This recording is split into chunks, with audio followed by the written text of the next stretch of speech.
When you go to Walt Disney World, one of the things that you might consider purchasing are these lightning lanes. They let you skip the line. And yes, FastPass was the name of it before, and yes, it was free before. But now Disney is charging big bucks.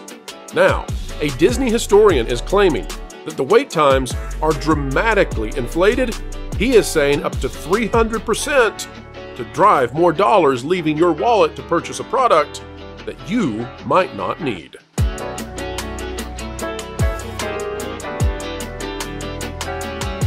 Hello, ladies and gentlemen. Welcome back to the place that explains theme parks, Disney specifically, although we love Epic Universe. Can't wait to visit. And today we're sharing with you what we have been reading and learning about when it comes to Disney and its Genie Plus / Lightning Lane services. We're here to tell you you might not be well serviced by purchasing the product. And we have information coming from a Disney historian, Josh Harris, who went out and did some testing, seems to have confirmed what we found out years ago. But it might actually be worse. Now, we're worrying that Disney may have a problem on their hands, and maybe even the state of Florida needs to start regulating. Let's bring on the panel right now. All right, folks, let's get to our next story. This is a big one. It's out of thatparkplace.com, and if you're not yet bookmarked, well, you should be.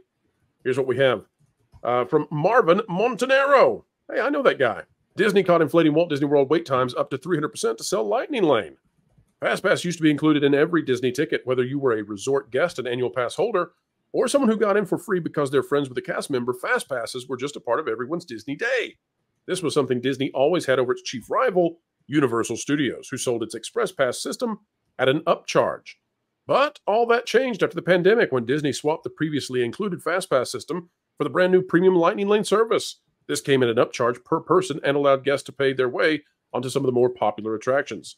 Financially, the service can be considered a success for the company, garnering more than $700 million for the Parks and Experiences division. However, the service has also substantially lowered the value of Disney's base theme park ticket, which may have played a role in the recent record low attendance seen at Orlando's Walt Disney World, which continues to be a problem, even if there are some attempts to hide how empty the parks are. Don't let your eyes confuse you on this one, folks. There's little to do, and that's how they're making it seem like there are lots of people doing that stuff. 4th of July and Labor Day, both holidays that typically see the parks packed with people, experienced low wait times and crowds throughout Walt Disney World. With such low wait times, there isn't much demand for a paid line-skipping service like Lightning Lane. However, it seems as though Disney is trying to artificially create demand in order to drive people towards Lightning Lane. And folks, we want to emphasize that it seems. We're not 100% sure about that. We just want to put that out there. Recently noted Disney historian Josh Harris, who's been on the channel many times, we'll have to get Harris back on real soon, tested Disney's posted wait times against the actual time he waited in the standby queue, and the results were shocking. Now, this continues a pattern.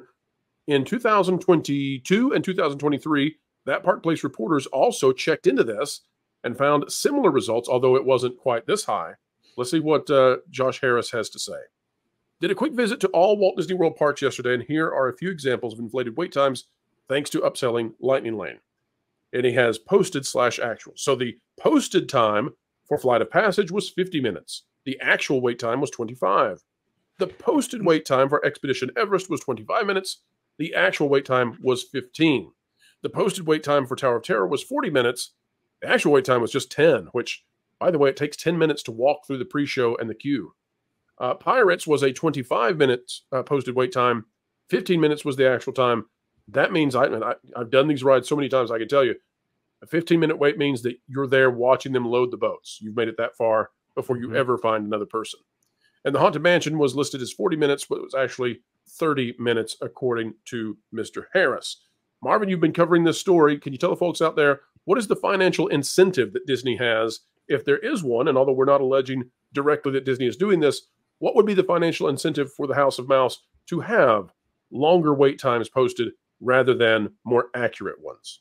Yeah, so I sat down with Josh, and we had a really nice conversation about all of this, and he was kind of explaining to me how these things work and what the incentive might have been. And if you are walking in the parks and you take a look at the Tower of Terror and you see it's a 10-minute wait, well, then that's fine. I don't need to purchase Lightning Lane. I could just go on there and ride, and that'll be that. But if you see it's a 40-minute wait, well, then maybe you're more, you're more likely to make a purchase. Now, also, if you're somebody who bought Lightning Lane for the day and you go up to Tower of Terror and you see that it's 10 minutes, you say to yourself, what did I buy this Lightning Lane for? But when you see that it's 40 minutes or you see Flight of Passage at 50 minutes, then all of a sudden you're feeling more secure and you're more likely to purchase Lightning Lane again the next time you come around. So it's kind of a multi-armed situation here. Now, he also confirmed to me that like Flight of Passage, that 25 minutes, that's the second pre-show.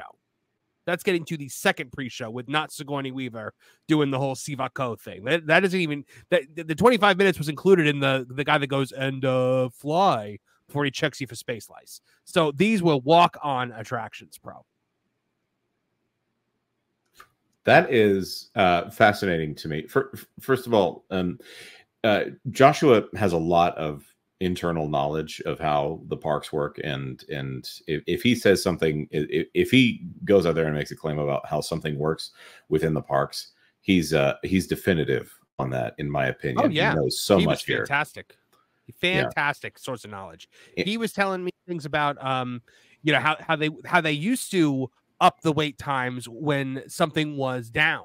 Like if you were having a problem and Peter Pan's flight stalled out or something like that, you boost up the wait time because it keeps people from piling in to the attraction. But now they're not doing it. That was being done for the guest experience. This is being done in the face of the guest experience. Right, and obviously there's also, if we're pointing out the end game here for Disney. Obviously, they've made this change from Genie Plus to Lightning Lane Multipass, which that's essentially a rebrand as they walk it back to be something more like Fast Pass Plus, and also turning, what was it, Genie Plus Individual Lane or whatever they ended up calling that, is now Lightning Lane Single Pass.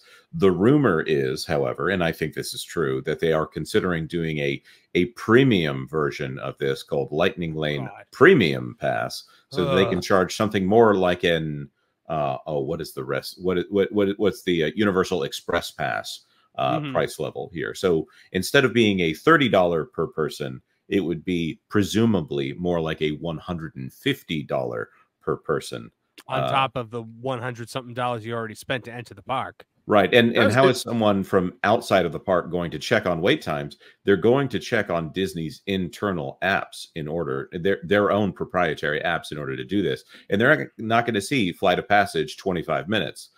They're going to see Flight of Passage almost an hour. Well, guys, let me show you what's happening here. There's an interesting dynamic between the parks. So let me just show you the difference, okay? Magic Kingdom still has things to do, okay? It still has a normal number of attractions open compared to other theme parks across the world. Now, we're taking a look at September 24th in the afternoon. So let's take a look and see how the wait times are. Pirates of the Caribbean currently has a 5-minute wait. It's a walk-on. Carpets of Aladdin, walk-on. Disney's Enchanted Tiki Room, it can't go under 10 minutes because that's the length of the show. So it's a walk-on. Dumbo is at 10 minutes. That's a walk-on. Enchanted Tales with Belle, walk-on. Ariel is a 20-minute wait. Who knows if that's legit or not. We've got Peter Pan's Flight at 40 minutes. That's usually the longest wait, along with Seven Dwarfs Mine Ride, and it's true, 40 minutes for that. Wow, 40 for Seven Dwarfs. That's insane. Yeah. Frontierland right now, Big Thunder is at 20.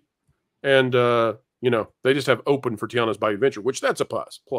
But usually, you know, it's struggling. We'll see. Tiana's Bayou Adventure, by the way, once that virtual queue leaves, I think it's going to not be one that many people are interested in. We'll see how that goes over time. Tron is right now at 55 minutes. People still have not yet learned that you can just wait later in the day, much later, and it'll go down. They'll get that figured out as time goes on. But here's the interesting thing. So if we leave the Magic Kingdom, okay, and if we go to, let's see if we can get Disney. Where'd Disney go? All right, here we go. So if we go to, let's say, Hollywood Studios, I want to show everybody the difference in this, okay? And I don't even have to, like, I didn't have to look at this beforehand. You all just watched. I didn't check beforehand. Here are the things that you can do at Hollywood Studios. Ready? Rise of the Resistance has a 70-minute wait time. Slinky Dog has a 55. We're not going to meet Chewbacca because that's a meet and greet. Toy Story Mania has a 40-minute. Rock and Roller Coaster currently has a 40-minute. Okay, let's click on view all wait times here. That's about it. It's about all the stuff there is to do. Let's count the attractions real quick. Slinky Dog, 1. Alien Saucers, 2. Tower of Terror, 3. Rock and Roller Coaster, 4. Lightning McQueen's really not a ride, so we're not going to count it. Beauty and the Beast is not a ride. We're not going to count it. Rise of the Resistance, 5. Smuggler's Run, 6. Toy Story Mania, 7. Muppet Vision's not a ride. We're not going to count it. That gives us Star Tours, 8. And Runaway Railway? 9. Okay. There are 9 rides. If you're going to be there from 9 in the morning to 9 in the evening, that's a ride an hour. That's why the wait times are so long at these other parks. And that's where the Lightning Lane is coming in so good for Disney. And it's why Disney has no incentive to build more rides and add more rides. So you are literally going to these parks with nothing to do. And it's the same thing with Epcot and Animal Kingdom. We don't have time to pull those up, but it's the same thing with these other parks. There's nothing to do, and that means that the lines are insane, and that means that you have to pay to skip the lines. But oh wait, then you add on to the fact that apparently, according to Josh Harris, that they may be inflating those wait times even at the other parks. Folks, this is a disastrous situation for Disney. It's why they should have never made their business model be based on whether or not they can produce long lines and make you want to skip them. Having a company be incentivized to make the lines be long, that is always a recipe for disaster. It's no good, no bueno. I don't like it, and I don't think the rest of the panelists do either. But I don't want to speak on your behalf. What say you? Oh no, I'm for long lines. Yes. Yeah. Oh yeah, well, yeah. I love it every day. Inflating something 10 minutes, like what we're seeing with like the Haunted Mansion here, that's almost excusable because you could almost call it the margin of error. But that Tower of Terror, that's a 300% inflation from perception to reality. That's a 400% inflation, actually. Well, John and I were trying to do the math. I originally had said 400%. But Marvin, we've seen you do math before on the show. It wasn't pretty. Yeah. Is it? Well, is it? It's 4 times. No, it's 300% because you're going from 10 to 20 to 30 to 40. Okay. That's what we figured out. Culture, you help us wade through the mathematicians here and tell us what you think about all this. I think it's a hot mess. I mean, look, I knew this was coming. It was one of the things I worried about going back into 2012, 2011 when they started talking about this. And I think they started fully beta testing it in 2013, if I'm not mistaken, Pro. But it was one of the first things that I brought up in all the forums that I participated in all the way back then. And I basically told the Diz board people all of this stuff ahead of time. I'm like, this is going to give them incentive to create artificial scarcity, which is what they're going to thrive on anyway when it comes to moving outside of Legacy FastPass, which was a system that worked on a first come, first served basis. So, and this is obviously going to progress towards a paid FastPass. And what I didn't realize is I just assumed that if you were staying on property, FastPass would be included as a benefit of staying there. But there was a time period where Disney didn't have to worry about the amount of vacancy that they had, which now they absolutely do. So they have to continue to dip deeper into people's pockets that are actually going to the theme parks. And the minute they started to extend those benefits to the good neighbor hotels like they've done in California for so long, then the FastPass system was already corrupted. So, like I said, they had to move on towards a paid event situation, and that does incentivize them to destroy guest experience. Disney doesn't care about show anymore. And if you don't believe me, understand that as Marvin and many others pointed out, Splash Mountain was running in a situation where it was already having issues that just needed a shutdown and maintenance for real, not a slapstick version of repair that they were slap a coat of paint on things and temporarily fixed, hydraulic systems and ram systems and stuff like that on the attraction. But this is Disney not caring about show, and it's gone downhill since we were talking about the number of light bulbs that were out on Grand Floridian at night, which was something you couldn't miss on something that just lit up like magic at night. I'm telling you, Disney, as under the current leadership, is not operated like the same park it was prior to Iger taking over, and for people like Paul Pressler running it into the ground.